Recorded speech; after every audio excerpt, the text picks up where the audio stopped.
Dua a minor de edad suspect iti panakapapatay ti 3-year-old nga ubing ijay Natonin Mountain Province.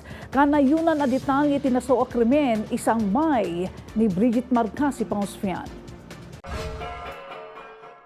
Idila ang Sabado, May 23, 2026, nagwaras iti social media ti apilaken kiddaw dagiti masaknan iti publiko.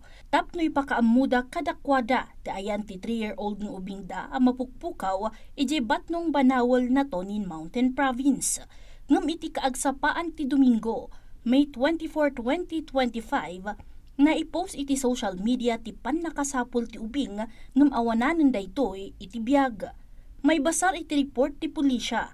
Nasarakan ti ubing iti likodan ti simbaan asaan nga adayo iti nakaangayan ti pasken nga inatendaran da ken natakwatan an nadunor ti ulo ti ubing.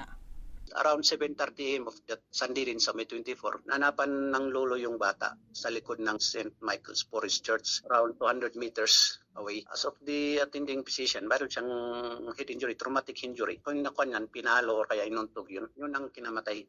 Si Maruno ang nagwaras iti social media kalpasan ti insidente. Ti apila iti publiko seknan iti pakabigbigan dagiti naudi akadwa ti ubing sakbay a napasaran na ti nakaamamas a pagteng. Italaeng nga aldaw, simuko dagiti suspect iti pulisya. Sigun kini Natonin Mayor Jose Agagon, dagiti dua a suspect ket agtawan iti siyamken sa nga pulo ket talo. Kin personal nga insuko dagiti naganakda kadagiti otoridad. Posible ang mairwar inton bigat ti resulta ti autopsy ti ubing tapno maamuan ti pudno as sinagrap daytoy. Naiyawid matlangan ti bagi ti biktima iti pagtaengan da iti Bontoc Mountain Province ken manamnama ang maitabon inton bigat. It is cleared or partially solved with the surrender of the two kid nga culprit by their respective parents. Ganon, thank you sa mga kapulisan dito sa Natonin nga with full extra efforts at ang inabot nga 1 week at na-solve man dito.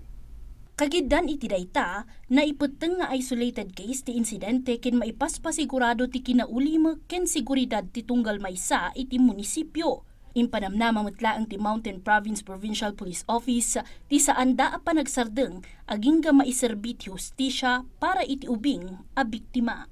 Ito ay isolated case lang naman ito. I assured nga Natonin is a safe place to live.